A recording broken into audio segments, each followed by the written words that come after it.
السلام عليكم. حد يقدر يقول لي اللي بيحصل في نادي الزمالك ده عباره عن ايه؟ يعني هو كارثه ولا فضيحه ولا تقصير؟ بص يا اخويا، قبل ما نعمل اي حاجه بالله عليك، انا من ساعه ما بدات القناه معديني 80,000 مشاهده. اللي هطلب منكم النهارده حاجه واحده بس، مش اشتراك بقى ولا لايك ولا الكلام الفاضي ده كله.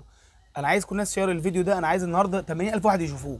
انا هتكلم بصيغه الزملكاوي اللي دمه محروق. وبعد اذن الجماعه الاهلاويه بقى الروشين بقى، ما تروش بالله عليك، ما تروش. مش عاجبك الفيديو اطلع من دلوقتي وما تشغلنيش. انا يا جماعه اليوتيوب مش مصدر اكل عيش، انا ما بكسبش منه حاجه، يعني انا مش خايف من حاجه منه. فانا هقول الكلام اللي يعجبني والكلام اللي انا شايفه صح في اي وقت. مفيش حاجه عندي. انا راجل دمه محروق على النادي اللي هو بيحبه. انا راجل عندي 30 سنه بشجع النادي ده تقريبا بقى 24 سنه، من وانا عندي 6 سنين اولى ابتدائي. فانا محروق دمي على نادي بحبه بقى اكتر من 20 سنه. فسيبني يا اخي اقول اللي انا عايز اقوله، مالكش حاجه عندي. فبالله عليكم شيروا الفيديو ده في كل مكان. انا عايز 80,000 واحد يشوفوه النهارده.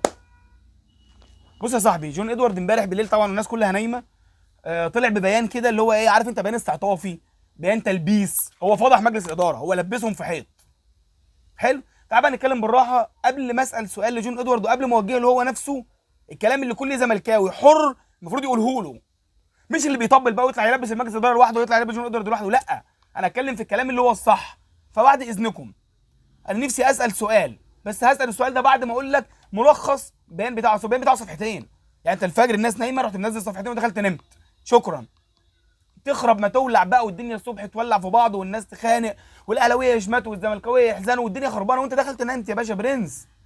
ملخص البيان ده بيقول لك ايه بقى؟ جون ادوارد ان الراجل جاي على وعود ان هو اول ما يبدا يشتغل كتطوير بقى كره القدم وتطوير الناشئين ويجيب مدربين مش عارف عالميين، ويطلع المدربين المصريين الاحتراف بره ان هم يطلعوا يعملوا معايشات والكلام ده كله. جه على وعود ان هو هيستلم من اول بدايه عمله مبلغ 700 مليون جنيه. حلو. قال لك ده اول كلام. اول ما بدات اشتغل المبلغ اللي كان اتقال عليه 700 مليون جنيه نزل الوعد بتاعه ل 400 مليون جنيه. يا عم ماشي، كلامك لحد دلوقتي على الراس ويتشال ويعدي. جينا بعد كده قال لك اللي مسكته في ايدي، لا قال لك اللي اتوفر من الرقم 200 مليون جنيه، اللي مسكته في ايدي 135 مليون جنيه وسردهم بقى 35 تبرعات و30 مش عارف ايه، في الاخر 50 من خزينه النادي. زي الفل. قال لك ان في رجل اعمال محب، طبعا احنا اكيد كلنا عارفين هو مين، هو ممدوح عباس. والله مصدر من مصادر خراب نادي الزمالك من 2005. قال لك ان هو في الاخر الراجل المحب ده هيديني 350 مليون جنيه على شكل اللي هو ايه، تبرع لنادي الزمالك او هديه لنادي الزمالك. نادي الزمالك بيتضرب الهدايا والتبرعات والقروض. ماشي. قال لك في الاخر كل اللي خدته منه حوالي ما يجيش 30 مليون جنيه. يا عم كلامك زي الفل لحد كده، وكلامك زي الفل. ختم بقى الكلام بتاعه بكلمه تحرق الدم، ان هو الراجل يا عيني مظلوم. تمام، فيما معناه ان هو مظلوم وان هو جاي يشتغل في الزمالك من غير مقابل. من غير مقابل يا حبيبي، اسم الله عليه. وانه اشتغل ايمانا منه على حب نادي الزمالك وجماهير نادي الزمالك، وانه كان عايز ينهض بنادي الزمالك. طب بص يا عم جون ادوارد، احنا كجماهير واحنا عندنا غلط، احنا كجماهير عندنا غلط، خلي بالك، بس اركن الجماهير على جنب. بس هو الجماهير ده اضعف جزء في المنظومه. مسدس صوت، هما بيلعبوا بينا كمسدس صوت. اركن الجماهير على جنب. يا عم جون ادوارد، احنا كجماهير عارفين ان مجلس الاداره ده فاشل وبصمنا بالعشره. تمام. استبشرنا فيك خير اول ما جيت. انت راجل بتقول انا هاجي مش هشتغل بمقابل، بس اللي ما قلتهاش حضرتك في البيان ان انت بتاخد نسبه وعموله من كل لاعب يجي او يمشي ومن المدربين بصيغه 15% نسبه. بمعنى ان انت لو بعت لاعب بمليون جنيه حضرتك بتاخد 15% اللي هي 150 الف جنيه. احنا بنتكلم في الوفات، خلي بالك، احنا هنخش ارقام دلوقتي بنت كلب، هتسمع ارقام غريبه. سامحوني بس على لو غلطت في اي لفظ في الفيديو ده، سامحوني وعديها لي النهارده. حضرتك انت من اول ما جيت نادي الزمالك يا عم جون ادوارد بيه جبت لعيبه ومدربين بكام؟ تقدر تقول لي؟ ب 7 مليون دولار في 6 شهور. في 6 شهور، اي ما يوازي حوالي 350 مليون جنيه. نسبتهم كام بقى ال 15% دول؟ حوالي 55 مليون جنيه او 50 مليون جنيه. صح؟ صح. طيب حضرتك في 6 شهور راجل مظلوم تشتغل من غير مقابل خدت 50 مليون جنيه. انت لما كان مع حضرتك 200 مليون جنيه او 135 مليون جنيه مع خزينه النادي وصلوا ل 200 مليون جنيه مع اعارات لاعبين والكلام ده كله، عملت بيهم ايه؟ انا اقول لك عملت بيهم ايه. جبت صفقات كسر، عارف انت فاركو اخر حاجه في الدنيا، مش اسفل حاجه، لا ده فاركو اخر حاجه في الدنيا.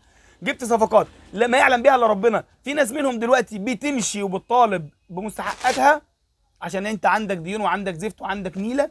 الصفقات اللي انت جبتها برمتها باي طريقه كانت قسطيه او كاش علشان خاطر تاخد العموله بتاعتك، ولبست النادي في اقساط زياده علينا في لوت سنين قدام عشان تاخد ال 15% بتاعتك.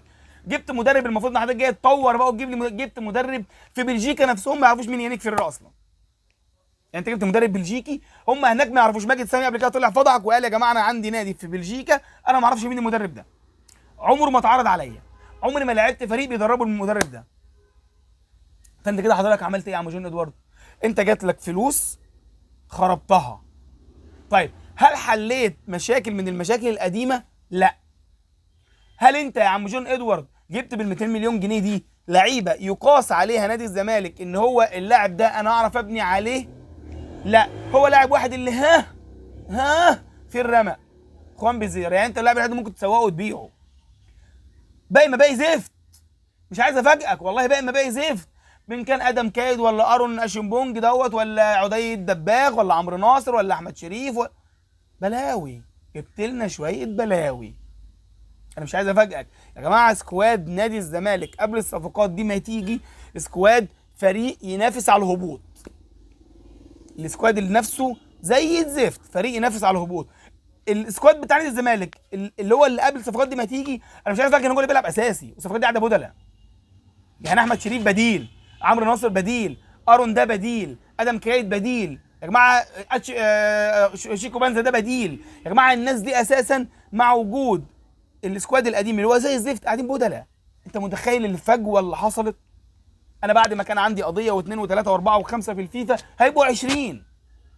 انا بعد ما بقى كان عليا مثلا حوالي 3 4 مليون دولار في الفيفا هيبقوا 20. فانت يا عم جون ادوارد ما تطلعليش بالليل الساعه 3 الفجر ولا 2 الفجر ترمي لي قنبله كده في وسط مجلس الاداره وتخلع.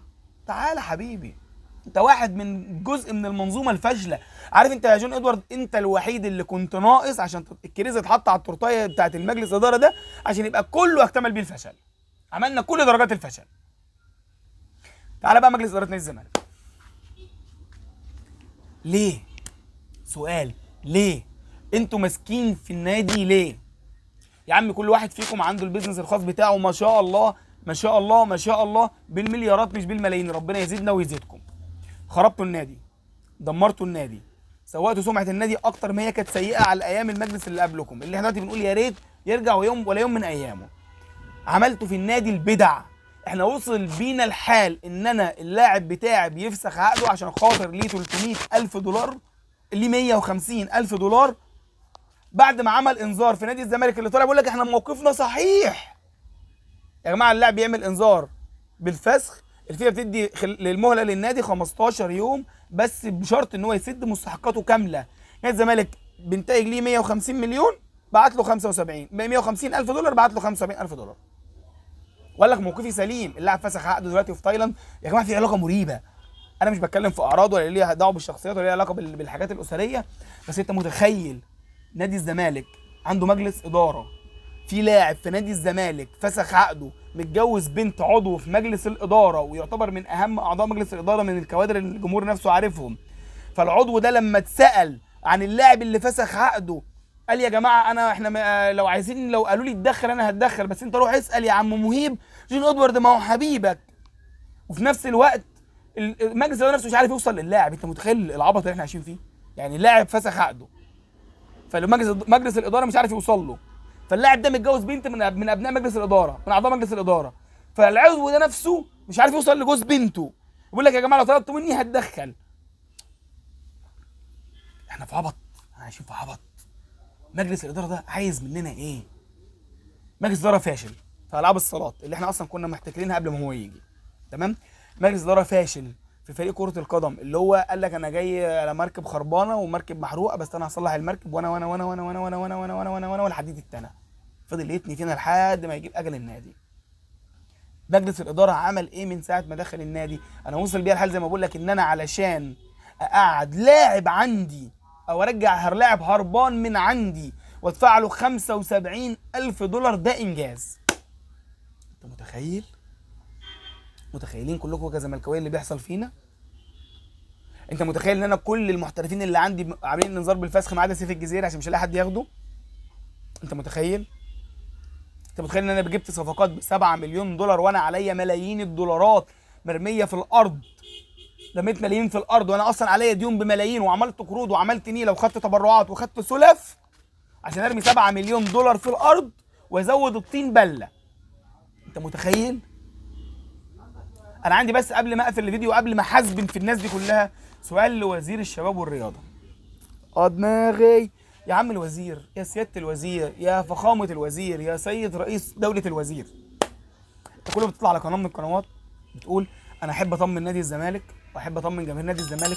ما تقلقوش يا جماعه، ما تخافوش، نادي الزمالك ده نادي دوله، ده نادي جماهيري، احنا عمرنا ما هنسيبه يغرق، احنا عمرنا ما هنسيبه وعمرنا ما هنسيبه وعمرنا ما هنسيبه. صبرني يا رب. يا سياده الوزير، انا كواحد من جمهور نادي الزمالك ممكن اقلق امتى؟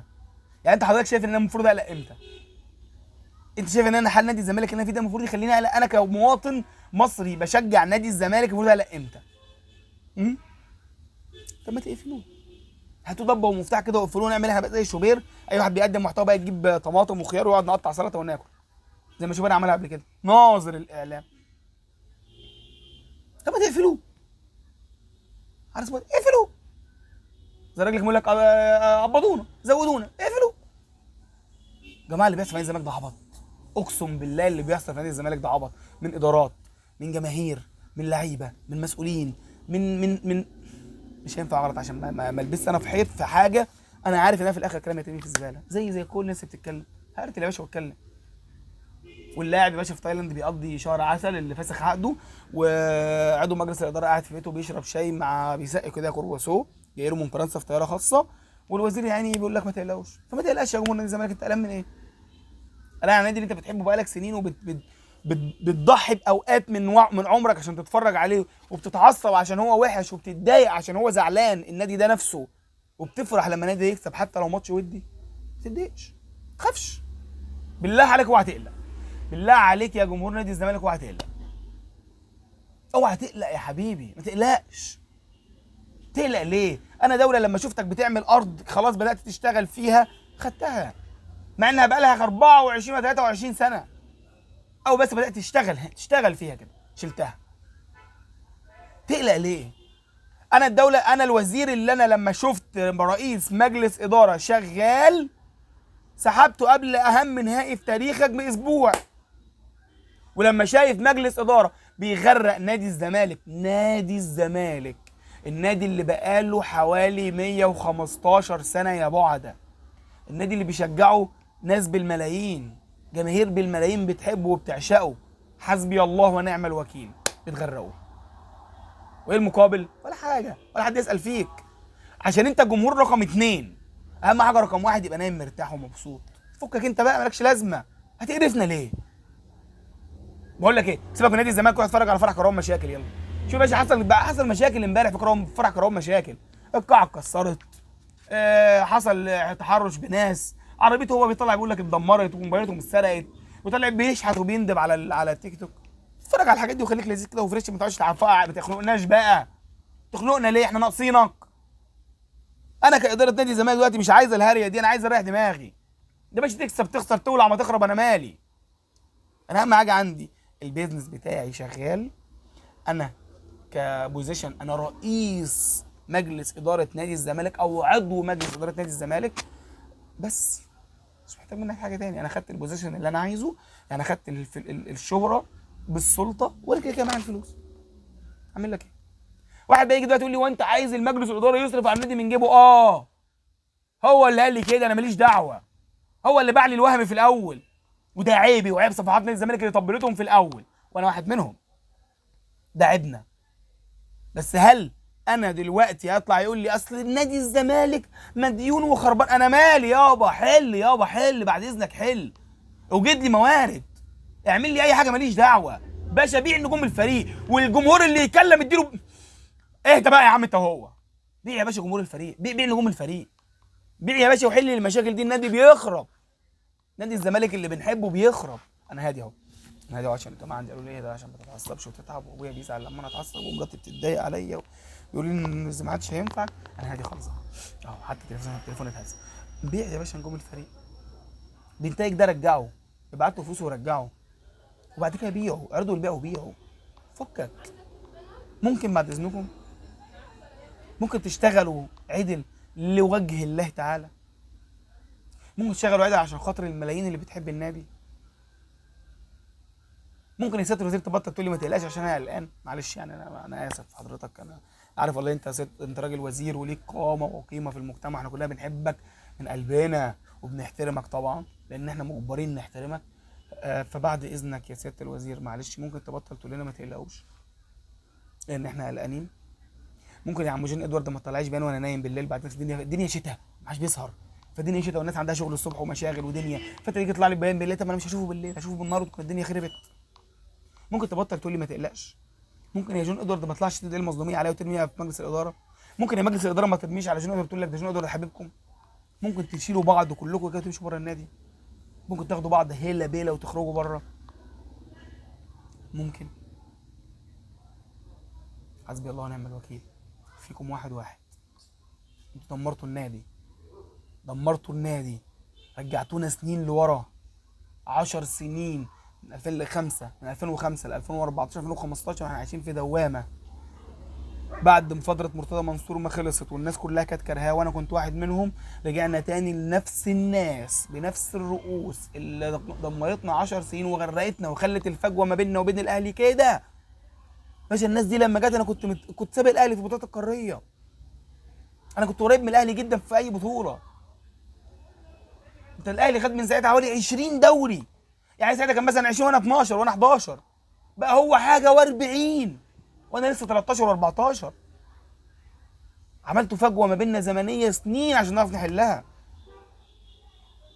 واحنا اللي غلطانين عشان امنا لكم تاني. بيقول لك لا يلدغ المؤمن من جحر مرتين، احنا اتلدغنا مرتين. هل هنتعلم؟ انا براهن على جمهور الزمالك ان هو يتعلم. بالله عليكم انا عشمان فيكم اتعلموا لوجه الله، وزي ما قلتها مره واثنين وثلاثه في الفيديو، حسبي الله ونعم الوكيل. امشوا بقى عشان احنا مش طايقينكم، امشوا بقى عشان النادي بيغرق. خدوا جون ادوارد اللي جبتوه امشوا. معلش قبل ما اقفل، جون ادوارد لما انت مظلوم قوي كده والوعود كاذبه والكلام ده كله والدنيا اتبخرت، ليه ما تجيش في اخر المقال قلت انا بتنحى عشان الشرط اللي ب 2 مليون دولار صح؟ عايز المهم اللي ما يشوفش تاخد 2 مليون دولار، احنا عندنا فلوس يابا، كنا ادينا 150,000 بنتايج معناش يابا 2 مليون دولار معناش. بخت تفضل قاعد بقى فلوس ما فيش فلوس، اغنيها لك ما فيش فلوس يا جون، ما فيش فلوس يا ادوارد، ما فيش يابا بطلناه. بخ. عارف الباب الحديد بتاع النادي اللي في السور، سور النادي كده هتلاقي فيه باب حديد، احنا ممكن نفكه ونبيعه بالكيلو، الراجل المعادي بتاع ايوه يا ابو بيك يا قديمه هنبيعه بالكيلو عشان نسد فلوسنا.